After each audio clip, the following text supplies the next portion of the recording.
Hi കൂട്ടുകാരെ, പുതിയൊരു വീഡിയോയിലേക്ക് എല്ലാവർക്കും സ്വാഗതം. അങ്ങനെ ഗിരി സഞ്ജുവിനെ ഇട്ട് തലങ്ങും വിലങ്ങും അടിക്കുകയാണ് കേട്ടോ. ഇതേ സമയം ഗോപിക ഇടപെട്ട് മാറി നിൽക്കുക എന്ന് പറയുമ്പോൾ അവിടെ നിന്ന് ഗിരി ഇറങ്ങി പോവാണ് കേട്ടോ. ഇതേ സമയം ഗിരി ഇനി പോവല്ലേ, ഞാൻ പറയുന്നതെന്ന് കേൾക്ക് എന്ന് പറഞ്ഞിട്ട് നിർത്തുകയാണ്.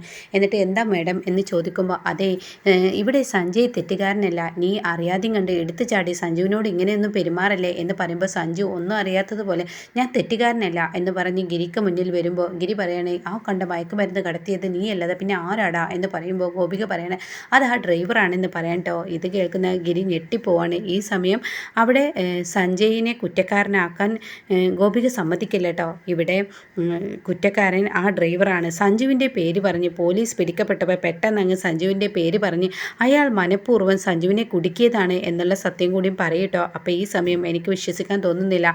എന്തായാലും ഇവൻ തെറ്റുകാരൻ തന്നെ, ഇവൻ ചെയ്തത് ഇവൻ തെറ്റ് തന്നെ. ആ തെറ്റിൽ കുറ്റമേൽക്കേണ്ടി വന്നത് ഞാനും. എനിക്ക് അതിൽ വളരെ ഖേദമുണ്ട്. ഒരിക്കലും എൻ്റെ മനസ്സിന് താങ്ങാത്തതാണ്.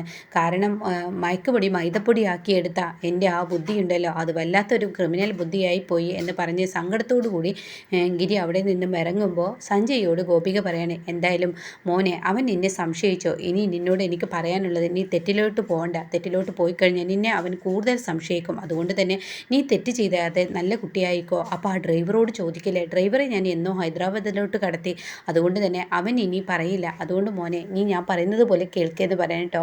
എന്നാൽ ഈ സമയം ഗിരി ഇങ്ങനെ യാത്രയാവുമ്പോൾ പെട്ടെന്ന് ശാലിനി ഈ ഗിരിയുടെ ബൈക്കിൻ്റെ മുന്നിലോട്ട് അങ്ങ് വന്ന് നിർത്തുകയാണ്.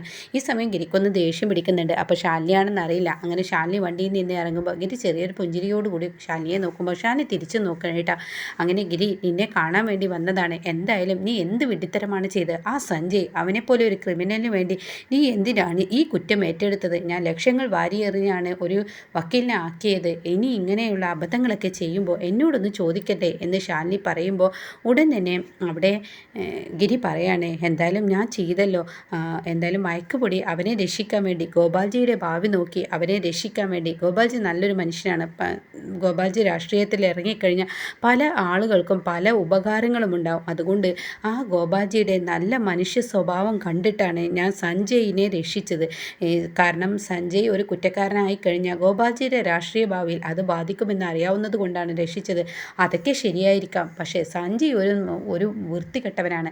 അവൻ എൻ്റെ അച്ഛൻ്റെ മകനാണെങ്കിലും എൻ്റെ ഏട്ടനാണെങ്കിലും എനിക്ക് പറയാതിരിക്കാൻ വയ്യ എന്ന് പറയുമ്പോൾ ഗിരി പറയാണ്, അവനെ എനിക്ക് നന്നായി അറിയാം ശാലിനി. അങ്ങനെ ശാലിനി വീണ്ടും ഗിരിയെ ഞെട്ടിപ്പിക്കുന്ന വാക്കുകൾ ചോദിക്കാണ് കേട്ടോ. അല്ല, മഞ്ജുവിനെയുമായുള്ള പ്രശ്നം മാറിയില്ലേ? ഇപ്പോഴെന്തായി? മനോമ മഞ്ജുവിനെ സ്വീകരിച്ചോ? അപ്പോൾ ഉടൻ തന്നെ ഗിരി പറയണേ, എന്താ ശാലിനി നീ പറയുന്നത്?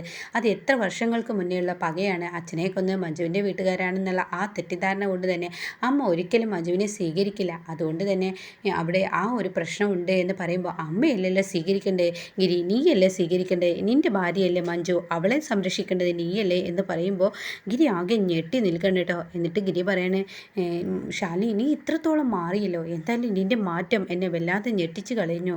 എന്തായാലും എനിക്ക് നിന്നോട് പറയാനുള്ളത്, ആ സഞ്ജയ്ക്ക് വേണ്ടി ഇനി ഇതുപോലെയുള്ള ഊരാക്കുടുക്കിൽ ചാടരുത്. അവന് ഇനിയും പ്രശ്നങ്ങൾ ഉണ്ടാക്കിക്കൊണ്ടിരിക്കും എന്ന് പറയുമ്പോൾ അവിടെ ഗിരി പറയണേ, അത് നീ പറഞ്ഞത് ശരിയാണ്. മയക്കുപൊടി മൈദപ്പൊടി ആക്കിയത് തന്നെ ആ ലേബിലെ ആ ചെറുക്കനെ ഞാൻ അറിയാവുന്നതാണ് അങ്ങനെ ചെയ്തത്. പക്ഷേ അത് വലിയ കുറ്റബോധമായി. അത് എന്നെ തന്നെ എൻ്റെ ഉള്ളിനെ കുത്തി നോവിപ്പിക്കുന്നു. അത് വേണ്ടായിരുന്നു. ഒരു വലിയൊരു ക്രിമിനലിനെ ഞാൻ രക്ഷപ്പെടുത്തി കൊണ്ടുപോയത് അത് എന്നെ തന്നെ മനസ്സിന് വേദനിപ്പിക്കുന്നു എന്ന് ഗിരി പറയുന്നു കേട്ടോ. അങ്ങനെ ഗിരിയോട് വീണ്ടും ശാലിനി പറയണേ, എന്തായാലും ഞാനൊരു തെറ്റിദ്ധാരണയുടെ ലോകത്തായിരുന്നു. ഞാൻ പ്രണയിച്ച ചെറുക്കനായിരുന്നു നീ.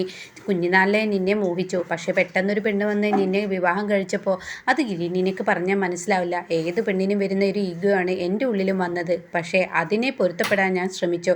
നിൻ്റെ ഭാര്യ മഞ്ജു ആണെന്ന് ഇപ്പോൾ ഞാനത് മനസ്സിലാക്കി, അത് ഉൾക്കൊണ്ടു. അതുകൊണ്ട് തന്നെ എനിക്ക് നിന്നോട് നല്ലപോലെ പെരുമാറാനും ഹോട്ടലിൽ പോയി പണിയെടുക്കാനും ഹോട്ടൽ വളർത്താനും എനിക്ക് കഴിയുന്നുണ്ട്. ഇതെല്ലാം ഇപ്പുറത്ത് നിന്ന് മഹിമ കേൾക്കുന്നു കേട്ടോ. അതുകൊണ്ട് തന്നെ എനിക്കിപ്പോൾ മനസ്സിനൊരു സമാധാനമാണ് കിട്ടിയിരിക്കുന്നത് എന്ന് പറയാൻ കേട്ടോ. എന്നാൽ ഈ സമയം സഞ്ജു ആണെങ്കിലോ ഗോപാൽജിക്ക് വിളിച്ചിരിക്കുകയാണ്. അങ്ങനെ ഗോപാൽജിയോട് പറയണം, ആ ഗിരി എന്ന് പറയുന്നവനാണ് അച്ഛൻ്റെ മകൻ, ഞാനാണോ?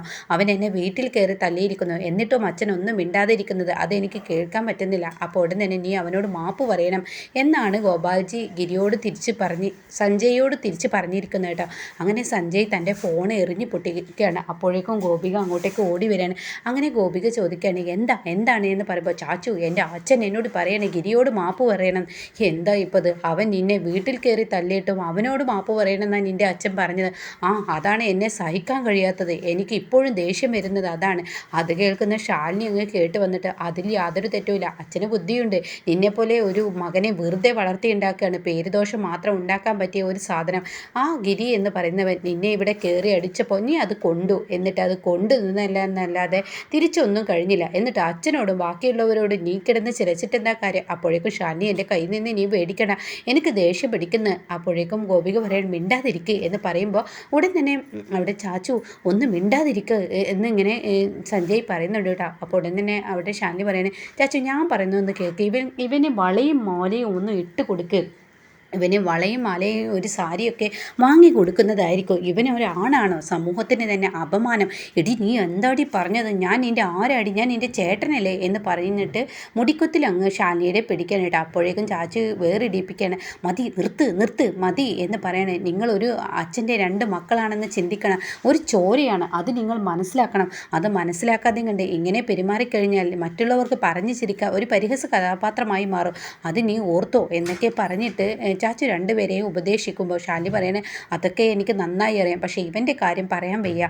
ഇവൻ ഓരോ ദിവസം അച്ഛന് അപമാനമല്ലേ ഇവൻ ഉണ്ടാക്കുന്നത്. ആദ്യം ഇവൻ പെണ്ണ് കേസിൽ പോയി, അതിൻ്റെ പേര് ഒന്ന് നന്നായി വരുമ്പോഴേക്കും ഇവൻ രണ്ടാമത് ഇപ്പോൾ മയക്ക് കേസിൽ പിടിപെട്ടിരിക്കുന്നു, ഇത് പറയാതിരിക്കാനൊന്നും വയ്യ എന്ന് പറഞ്ഞിട്ട് ഷാലിനി അങ്ങ് പോവാണ് കേട്ടോ. എന്നിട്ട് ഈ സമയം അവിടെ സഞ്ജയ് പറയണേ, ഇവളുടെ വിചാരം ഇവളുടെ അച്ഛന് അഭിമാനിയാണ് എന്നാണ് ഇവളുടെ വിചാരം. ഇവളുടെ അച്ഛൻ മയക്കുമരുന്ന് ഉണ്ടാക്കിയിട്ടല്ലേ ഈ ബിസിനസ്സൊക്കെ ഇത്രയും വളർത്തിയെടുത്തത്. ഈ മയക്കുമരുന്ന് ബിസിനസ് ഇല്ലായിരുന്നെങ്കിൽ ഇവളുടെ അച്ഛനും ഞാനൊക്കെ എന്താവുമെന്ന് ഇവൾ ചിന്തിച്ചിട്ടില്ല. ഇവളുടെ അഹങ്കാരം ഇവളുടെ അച്ഛൻ നല്ല അഭിമാനിയാണെന്ന ആ ഒരു ഇതോടു കൂടിയാണ് നടക്കുന്നത്. എന്നാൽ ഇവൾ അങ്ങനെ പോട്ടെ, ഇവൾ എൻ്റെ പരിധിക്ക് വരും, ആ ഒരു ദിവസം ഇവൾക്കും വരും എന്നൊക്കെ പറയുമ്പോൾ ചാച്ചു ആകെ ഞെട്ടി നിൽക്കാൻ കേട്ടോ. ഇതേ സമയം അതൊക്കെ വിട്, നീയും നിൻ്റെ അനിയത്തിയും തമ്മിലുള്ള തല്ലല്ലേ ഇവിടുത്തെ പ്രശ്നം? ആ ഗിരിയും തമ്മിലുള്ള തല്ലാണ്, അത് നീ പറ.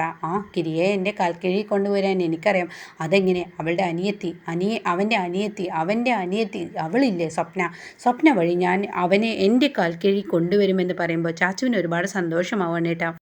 പിന്നീട് മഹിമയെ കാണാൻ മഞ്ജു ചെന്നിരിക്കുകയാണ് കേട്ടോ. എന്തായാലും എൻ്റെ മോളുടെ പരീക്ഷയൊക്കെ കഴിഞ്ഞില്ല, അതുകൊണ്ട് തന്നെ മനസ്സിനിപ്പോൾ ഒരു ആശ്വാസമായില്ലേ ചേച്ചി? അത് പറയാനുണ്ടോ? പരീക്ഷ കഴിഞ്ഞപ്പോൾ തന്നെ മനസ്സിനൊരു സമാധാനമുണ്ട്, എന്നാലും റിസൾട്ട് ആലോചിച്ചിട്ടാണ്. അപ്പോൾ ഉടൻ തന്നെ മഞ്ജു പറയാണ്, എടി മോളെ നിനക്ക് തന്നെ ആയിരിക്കും ഫസ്റ്റ്, അതെനിക്ക് പ്രതീക്ഷയുണ്ട്. അത് ചേച്ചി വെറുതെ പറയുന്നത്, കാരണം എന്താണെന്നറിയോ, ഈ എൻട്രൻസ് എക്സാം എഴുതിയ എല്ലാവരുടെയും പാരൻസ് ഇത് തന്നെയാണ് കുട്ടികൾക്ക് കൊടുക്കുന്ന പ്രതീക്ഷ, അത്രയേ എൻ്റെ ചേച്ചിയും തരുന്നുള്ളൂ. അതൊക്കെ അവിടെ നിൽക്കട്ടെ, ഇനി പരീക്ഷയുടെ റിസൾട്ട് വരുമ്പോൾ ആലോചിക്കാം. എന്തായാലും നീ അതൊക്കെ വിട്ട് നമുക്ക് രണ്ടാക്കും എൻജോയ് ചെയ്താലോ? എങ്ങനെ ചേച്ചിയുടെ പ്ലാൻ? നമുക്കൊന്ന് ടൂറ് പോയാലോ 2 ആഴ്ചത്തേക്ക്?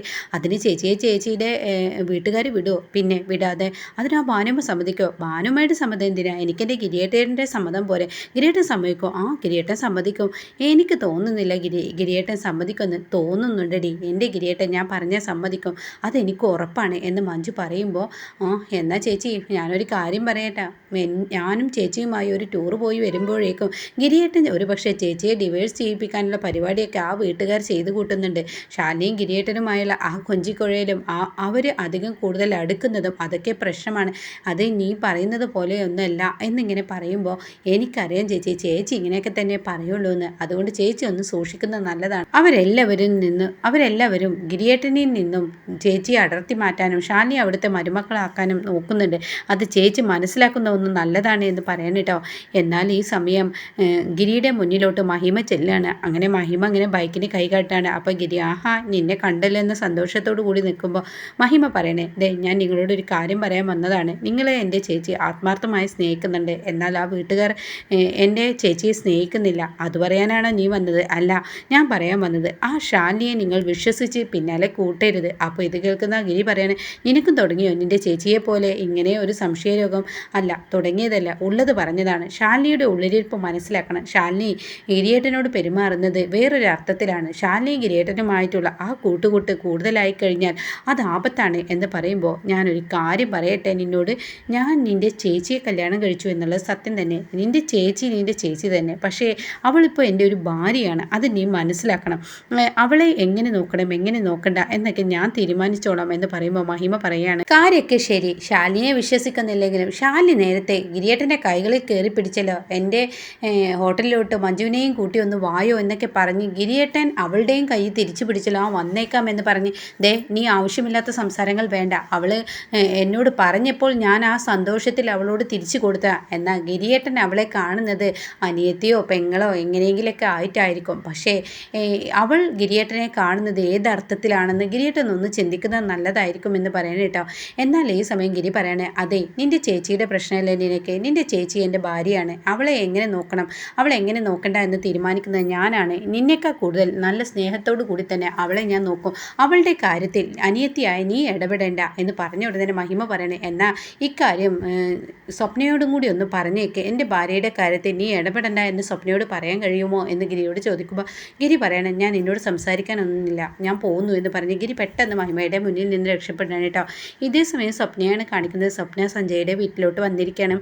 അങ്ങനെ സഞ്ജയോട് പറയാണ്, അതെ കാറിൻ്റെ ചാവി ഒന്ന് തരുമോ, എനിക്ക് പെട്ടെന്ന് പോകണം, അവൾ കാറിന് വേണ്ടി വെയിറ്റ് ചെയ്യുന്നു എന്ന് പറയുമ്പോൾ ഇതാ ചാവി പിടിച്ചോളൂ എന്ന് പറഞ്ഞിട്ട് സഞ്ജയ് കൊടുക്കുകയാണ്. അപ്പോൾ ഈ സമയം സ്വപ്ന അങ്ങ് പോവാൻ ഒരുങ്ങുമ്പോൾ കൈകൾ പിടിച്ച് വലിക്കുകയാണ്. നീങ്ങ് വന്നേ, നീ പോകാൻ വരട്ടെ എന്ന് പറഞ്ഞിട്ട് സഞ്ജയ് ഒരു സോഫയിൽ കൊണ്ടുപോയിട്ട് സ്വപ്നയെ കൊണ്ടുപോയി ഇരുത്തുകയാണ് കേട്ടോ. അങ്ങനെ സഞ്ജു പറയണേ, ശാലിനിയും ചാച്ചു ഒന്നും ഇവിടെയില്ല, അവരൊരു സിനിമയ്ക്ക് കയറിയിരിക്കുകയാണ്. അത് കഴിഞ്ഞ് വരുമ്പോഴൊക്കെ എന്തായാലും 2-3 മണിക്കൂർ പിടിക്കും.